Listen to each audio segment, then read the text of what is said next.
서정함의 시사 줌인. 강원정보문화진흥원, 계란사랑, 플렉스 코리아, 남성 화장품 티웨소에서 제작을 지원하고 있습니다. 서정함의 시사 줌인. 지금 시작합니다. 마음속 깊이 있는 이야기를 심도 있게 풀어드리는 시사주민 심터뷰 시간입니다. 오늘은 61세의 나이에 신춘문예에 당선된 남궁순금 작가 만나보도록 하겠습니다. 오늘 작품과 인생 이야기 나눠보도록 할 텐데요. 작가님 안녕하세요. 네, 안녕하세요. 네, 반갑습니다.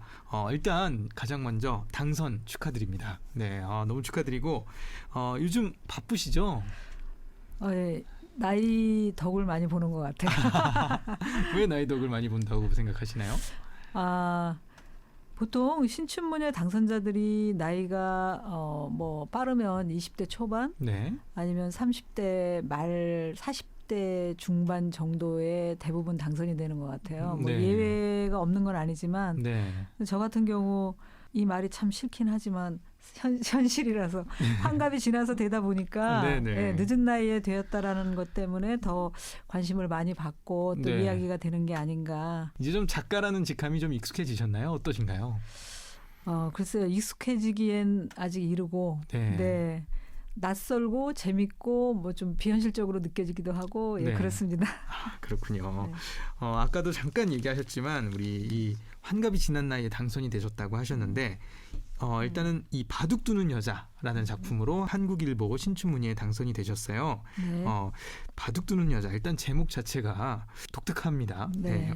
왜 이 바둑이라는 소재로 작품을 쓰게 되셨나요? 제가 바둑을 좋아해요. 바둑을 좋아하시는군요. 관심을 많이 갖고 바둑 텔레비전을 많이 보고 그러다 보니까 혼자 있는 시간에 그 바둑이라는 것을 통해서 바둑만 보는 게 아니라 저 자신을 돌아보기도 하고 이렇게 약간 빠져드는 매력이 있거든요. 바둑이. 그래서 그리고 흔히 이제 바둑 잘 두시는 분들이 하는 말이 이 바둑판을 가지고 인생의 축소판이다 이런 얘기들을 많이 해요. 근데 살 것 같아서 조금 더 욕심을 내다 보면 대마가 죽기도 하고 또 여기서 두 집이 과연 날까 하는데 두 집이 나서 겨우 또 기사회생되기도 하고 이런 것들을 보면 정말 그 말이 맞다 이런 생각이 들고 제가 바둑을 배우기 위해서 여러 곳에 이렇게 문도 두드려보고 그랬었는데 뭐 바둑을 잘 두진 못하지만 어쨌든 이 소재로 바둑 소설을 한번 써보면 좋겠다 생각을 갖고 있었거든요. 그래서 바둑 두는 여자 그 안에 보면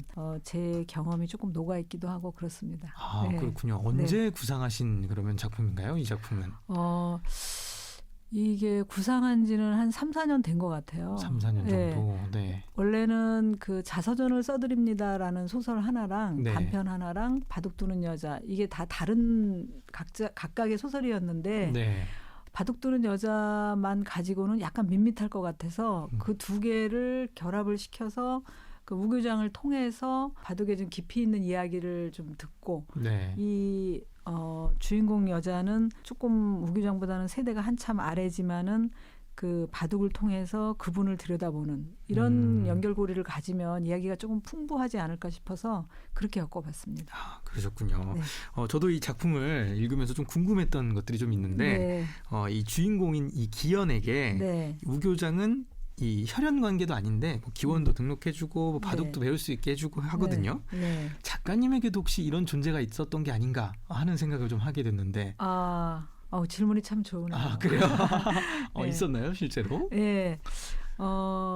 글쓰기에 관한 한 제게 우군이라고 할까요? 저를 응원해주는 그런 분들이 상당히 많았어요. 그러니까 제가 글을 예를 들면 살면서 내가 글을 써보고 싶다라고 생각한 것이 아니라 초등학교 4학년 때 제가 작가가 되기로 결심을 했었기 때문에 저에게는 너무나 자연스러운 일이었고 작가가 된다는 것이 그래서 이건 20대에 일어나야 될 일이었는데 삶은 그렇게 호락호락하지 않더군요. 그래서 50년 만에 이런 너무 오래 전의 일인데 이제 뭐 이런 표현이 어떨지 모르지만 제 안에서 제 머릿속에서는 늘 쓰고 있었던 것 같아요.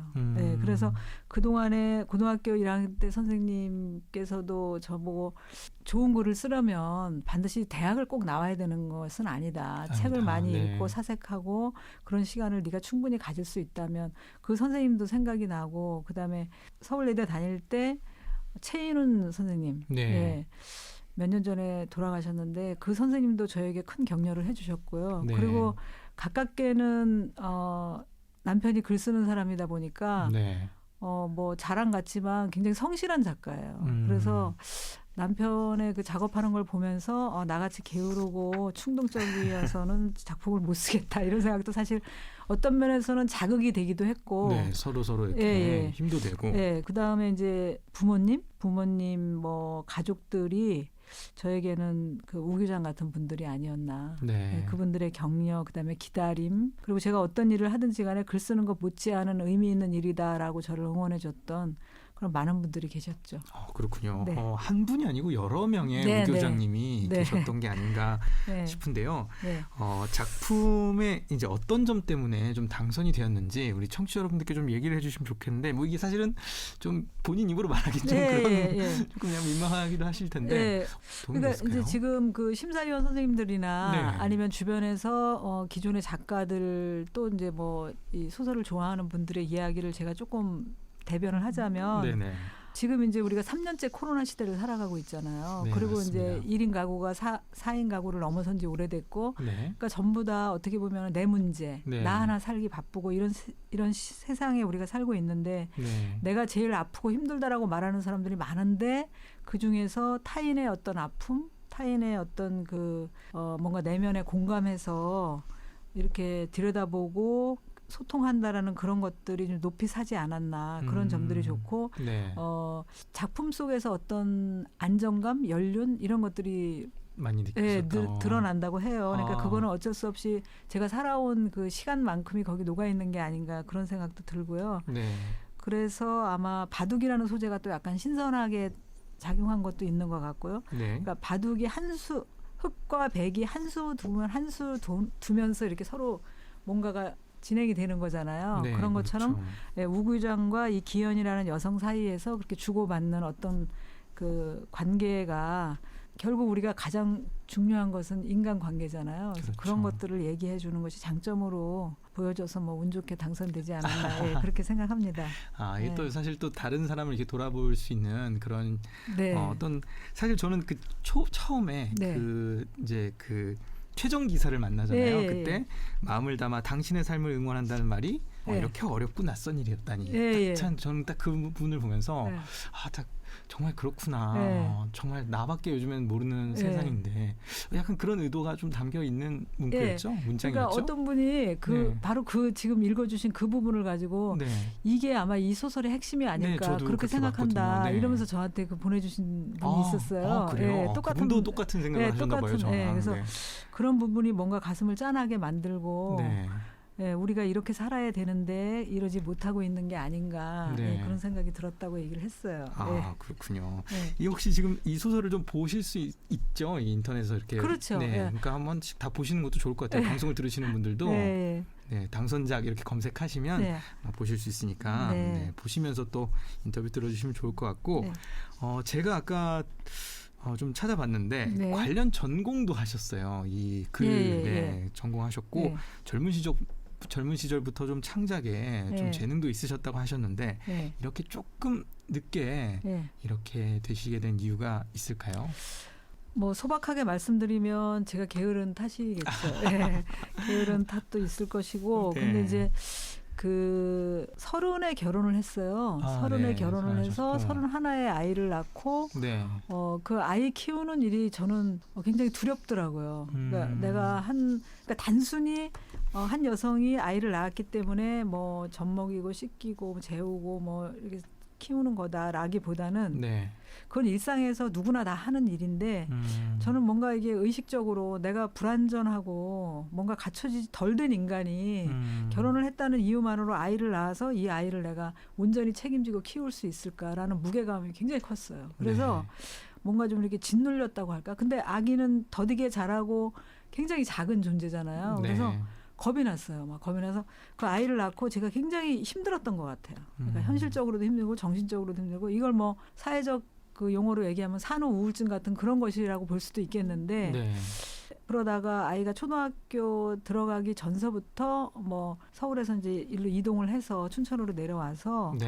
지역에 있는 여성들하고 그 여성 문제를 같이 좀 고민해보자라는 제안을 받고 네. 춘천 여성 민우회라는 걸 만들었어요. 네, 네. 그래서 거기에서 이제 여러 가지 사회 문제, 그다음에 여성 문제, 뭐 환경 문제, 교육 문제, 정치 문제 이런 것들을 우리가 이제 의제 안으로 가지고 들어와서 네. 활동을 하다 보니까 그렇게 시간이 막 가는 거예요. 그래서 10년, 20년 거기서 뭐 대표도 맡고 네. 그러다 보니까 지역에서 있는 뭐 예를 들면 미군 기지 문제라든가 이전 문제라든가 네. 네, 그밖에 뭐 다 작은 도서관 운동 만들기, 그다음에 무상급식, 뭐 교복 자율화, 뭐 이런 여러 가지, 그다음에 고교 평준화, 뭐 네. 이런 문제들을 뭐 전부 다 이제 시민사회 단체와 연대도 하고 또 민우회 고유회 사업도 하고 프로젝트 사업도 해서 여성들의 삶이 이렇게 피폐하다. 우리가 여성들의 인권을 생각해야 된다. 평등한 사회로 가야 된다. 이런 것들을 막 저도 공부하면서 배워가면서 지역에서 그 펼치다 보니까 그렇게 저에게를 집중하는 시간이 굉장히 부족했어요. 네. 네, 그래서 계속 머릿속에서는 이렇게 시간이 가면 안 되는데 막 이러면서 여기까지 왔습니다. 아, 그렇군요. 네. 정말 제가 왜 지금 등단을 하시게 됐나요? 네. 이렇게 했는데 네. 정말 하늘 일이 많으셨군요. 네. 제가 보니까 네. 정말 지역에서도 많은 활동하시고 네. 뭐 아까도 말씀하셨지만 춘천 여성민우회 네. 뭐 대표도 하셨는데 네. 이런 뭐 사회 활동들 여러 가지 활동들을 하셨어요. 뭐 네. 방송 작가로도 활동하셨네요. 보니까 네. 이런 활동들이 창작에는 도움이 많이 되나요? 어떤가요? 당연히 도움이 되겠죠. 네, 그러니까 일단은 제가 같은 여성이지만 네. 여성에 대한 이해를 가족 안에서 한다든지 친구들 안에서 하는 걸로 한정져 있다면 아이를 낳아서 키우면서 이웃집 여성, 네. 내가 사는 동네, 그다음에 내가 사는 지역, 아이가 유치원에 가면 유치원 부모들, 그다음에 학교에 가면 학교 부모들, 중고등학교 가고 군대에 가고 뭐 이러면서 점점 확장되고 그 안에서 여성 문제뿐만 아니라 많은 어떤 사회 이슈들을 접하게 되면서 네. 저도 많이 공부가 됐고 사회 문제라는 게 그렇게 나의 삶과 직결된다는 걸 제가 피부로 느꼈고 네. 그러다 보니까 거기서 느끼는 게 더 많았죠. 그래서 이것들을 그러니까 사회 운동이 갖는 어떤 의미가 크지만 그것을 내 안에서 풀어내서 내 삶을 또 향상시키는 그런 것까지 가져와야 된다고 생각이 들거든요. 네. 그래서 나는 이걸 그러면 어떻게 풀어낼까? 내가 무슨 에너지가 그렇게 넘치고 내가 아는 게 많고 내가 다른 사람들에게 늘 힘드시죠? 우리 같이 가요라고 할 수 있는 게 아니거든요. 자기도 뭔가 고양돼야 되고 성취감을 느껴야 되고 근데 그런 것들이 이제 이 운동을 하면 할수록 제 안에서는 점점 뭔가 비어가는 것도 있는 거예요. 그래서 이런 것들을 더 늦기 전에 내가 무엇으로 풀어낼 수 있을까 그런 고민을 이제 다시 하기 시작을 했고 네. 그래서 당연히 그것은 창작 활동에 도움이 밑거름이 되는 거죠. 그 밑거름이 되는 그런 활동들. 그래요. 어찌 보면 딱 지금 딱 등단하신 게 적기가 아니었나 그런 것들이 쌓여서 그렇게 위안을 하고 있어요. 제가. 그렇게 하시는군요. 네. 그리고 또 지금 보니까 남궁승근 작가님의 이 당선이 네. 어찌 보면 이 부부 작가의 탄생이다 이렇게 하셔서 지금 인터뷰도 굉장히 많이 하셨더라고요. 보니까 소설가 부부, 뭐 부부 문인 뭐 이렇게 해서 나오는데 이 남편인 하창수 작가와는 이렇게 평소에 뭐 창작 이야기도 많이 하시고 서로 도움이 많이 되시죠? 그렇죠. 좋은 점과 나쁜 점이 있을 것 같아요. 어떤 게 좋고 어떤 게 나쁜지 한번 여쭤보고 싶은데.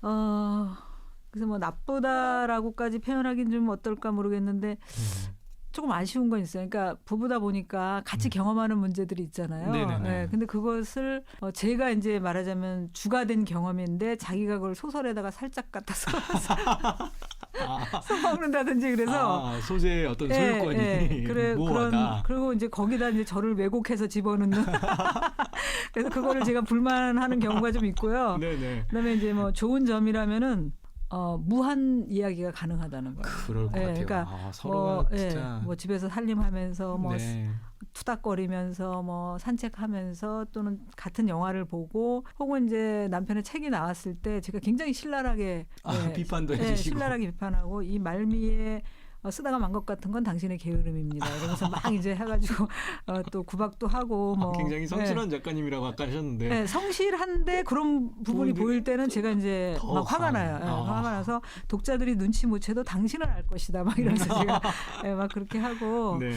그래서 일단 이게 꼭 뭐 소설이어서라기보다도 나이 들어가면서 부부가 왜 친구같이 되면 좋다고 하잖아요. 근데 만날 때부터 친구 같은 그런 거였고 이제 제가 생각할 때는 네. 일방적 오해인지는 모르지만 나이 들어가면서 그런 것들이 조금 더 깊어지고 넓어진달까요? 그래서 네. 치열하게 논쟁하고 뭐 싸워가지고 이틀씩 말 안 하고 이래도 네. 또 뭐 이야기로 풀고 그런 것들이 굉장히 장점인 것 같아요. 좋아요. 그게 그렇죠. 문학을 공유해서라기보다 서로에 대한 존중? 네, 이게 또 라디오 들으시다가 또 밥맛없다 얘기하실지 모르겠지만 네, 그런 것들이 좀 바탕에 있고 그래서 그런지 예, 그런 면들이 좋아요. 장점이라고 할 수 있죠. 장점이라고. 네. 제가 그냥 살짝 들어보니까 장점이 좀 더 많은 것 같습니다. 네, 보니까. 네. 장점이 참 많은 것 같고 자 그리고 참 보기 좋습니다. 지금 녹음일 당일에 눈이 많이 왔는데 또 이렇게 걱정이 되셔서 이렇게 또 차로 직접 또 모셔다 주시고 같이 오셨는데 참 보기 좋은 것 같습니다. 네, 서로 걱정이 돼서 이렇게 쫓아다닐 때가 종종 있어요. 그러시군요. 네. 그리고 저희가 오늘 이 남궁순금 작가님을 모시면서 많은 분들이 참 용기를 얻으실 것 같다라는 생각을 많이 했어요. 이게 또 신춘문예와 또 작가의 꿈을 갖고 계시는 분들이 이게 또 61살에 이루신 꿈이니까 굉장히 또 용기를 얻고 또 해주실 말씀도 많으실 것 같은데 이렇게 꿈을 간직하고 있는 분들을 위해서 좀 한 말씀 좀 부탁드리겠습니다. 제가 어디 가서 그 늦게 글 쓰려는 사람에게 그러니까 작가들 강의라든가 이런 데 가서 똑같은 질문을 제가 하는 적이 있어요. 그러면은 그분들이 뭐 많이 읽고 뭐 꾸준히 쓰다 보면 좋은 날이 오지 않겠는가 이렇게 얘기를 하시는 분들이 대부분이었는데 저는 조금 다르게 얘기하고 싶어요. 그러니까 뭐냐면 정말 하고 싶은 건지. 네, 정말 하고 싶은 건지. 정말 자기가 이걸 하고 싶은 절실한 이유가 있는지 그게 좀 있었으면 좋을 것 같고요. 만약에 있다면 일기 쓰는 거. 네, 일기 쓰는 거. 네, 일기 쓰는 게 작은 일 같지만 굉장히 글 쓰는 데 도움이 돼요. 그러니까 우리가 페북이나 뭐 이런 데 요즘 SNS 글을 많이 쓰잖아요. 그렇죠. 그 글은 저는 조금 보여지기 위한 글이라는 생각이 들거든요. 아무래도 그럴 수밖에 없죠. 그러니까 대중들에게 보여주고 뭐 좋아요를 받고 이래서 삶의 어떤 윤활유 역할은 될 수 있고 그것도 물론 글쓰기이기 때문에 뭐 다 보여지기 위한 글이라서 나쁜 것은 아니지만 내밀한 자기와의 대화랄까? 그래서 일기 쓰기가 저는 참 좋다고 생각이 들고요. 그다음에 작품을 좀 읽어야 될 것 같아요. 그러니까 자기가 좋아하는 류의 작품뿐만이 아니라 저는 뒤늦게 이제 문화인류학 공부를 하면서 그 인류학 책들을 읽었던 것이 인간이란 무엇인가, 삶은 무엇인가, 우리가 어디로 가고 있는가 이런 것들에 대해서 조금 좀 지평을 넓혀줬다고 할까요? 그래서 그런 책 읽기, 그다음에 꼭 권하고 싶은 게 자기가 좋아하는 그 신문을 하나 선택해서 세상이 어떻게 돌아가는지에 대한 이야기를 알아야 이 작품에 대한 삶에 대한 그 다양하게 좀 소설 속에 녹아들지 않을까. 그래서 그게 칼럼이든 뭐 소설이든 그 외에 다른 장르든 그렇게 했으면 좋겠다는 생각이 들고요. 그다음에 자기가 자신이 쓰고 싶은 분야가 있다면 거기에 대한 관심을 또 가져야 된다. 이렇게 좀 몇 가지를 말씀드리고 싶네요. 굉장히 구체적으로 알려주셔서 많은 분들에게 참 많은 도움이 될 것 같아요. 실제로 꿈을 꾸시는 분들께 앞으로의 남궁순금 작가님의 그 계획이 저는 좀 궁금한데요. 앞으로의 계획도 좀 알려주시죠. 네. 이제 정말 두렵기도 하고 반갑기도 한 이제 쓰는 일이 남아 있는데요. 제가 어디 가서 이 얘기 했더니 그러면 안 된다고. 그러니까 저는 이제 제가 좀 이렇게 썩 힘 있는 사람이 못 돼가지고 할 수 있는 만큼 욕심 없이 할게요. 이랬더니 그렇게 얘기하면 안 된다. 이름값을 해야 되고 한국일보에서는 당신한테 기대를 갖고 있다. 막 이런 얘기를 들어가지고 그래서 저는 이제 그 사람과 사람 사이의 관계 아까도 잠깐 그런 표현을 드렸습니다마는 결국 그 안에서 모든 일이 일어나는 것 같아요. 그래서 가족이라고 해서 다 이해받고 남이라고 해서 이해 못 받고가 아니잖아요. 그래서 우리가 지금 세계적으로 너무나 그 힘든 온난화 문제, 이런 팬데믹 문제, 그다음에 지구의 미래 뭐 너무나 많은 걱정거리가 있는데 그 안에서 인간이 결국 살다 가는 동안 무엇을 할 것인가, 무엇을 나눌 것인가, 그리고 어떤 의미로 우리가 왔다 가는가, 결국은 이런 문제에 천착해서 글을 쓸 것 같고요. 그래서 지금 이제 준비하고 있는 것은 제가 단편 아파트를 바꿔드립니다라는 단편을 하나. 아파트를 바꿔드립니다. 네. 네. 제가 써야 되기 때문에 아예 제목을 말씀드렸어요. 네, 그런 단편 하나랑 네. 그다음에 그 장편 네. 하나를 이제 구상하고 있는 중입니다. 아, 그렇군요. 또 조만간 또 좋은 소식이 네, 또 들려오지 그랬으면 않을까 좋겠어요. 싶은데요. 항상 응원하도록 하겠고요. 네. 오늘 대화를 마무리하면서 마지막에 저희가 한 곡을 네. 함께 나누면서 인사를 나누는데요. 네. 어떤 곡을 좀 같이 들으면 좋을까요? 예, 저희 아이가 싱어송라이터인데요. 그래요? 제가 응원하는 네. 차원에서 이번에 제가 신춘문예 원고 쓰고 있다고 했더니 네. 그 아들이 네. 엄마 힘 빼고 쓰세요. 그런데 그 말이 좀 도움이 됐어요. 도움이 많이 됐군요. 그래서 제가 원고를 다시 한번 돌아보고 내가 너무 네. 욕심스럽게 쓰고 있구나 싶어서 덜어낸 부분이 주요했고요. 그래서 아드님의 한마디가 예. 그래서 그 아이가 만든 돌멩이라는 곡이 있습니다. 돌멩이. 예. 그래서 네. 아드님이 싱어송라이터. 예. 작사 작곡 자기가 기타 치고 노래도 한 네. 성함이 어떤? 하운. 네. 네. 하운의 돌멩이. 네. 네. 그러면 저희가 하운의 돌멩이 어찌 보면 이 신춘문예 당선에 큰 역할을 했던 하운의 돌멩이를 들으면서 오늘 인터뷰 마무리 짓도록 하겠습니다. 오늘 남궁승금 작가님 나와주셔서 감사합니다. 고맙습니다. 네, 즐거운 시간이었어요.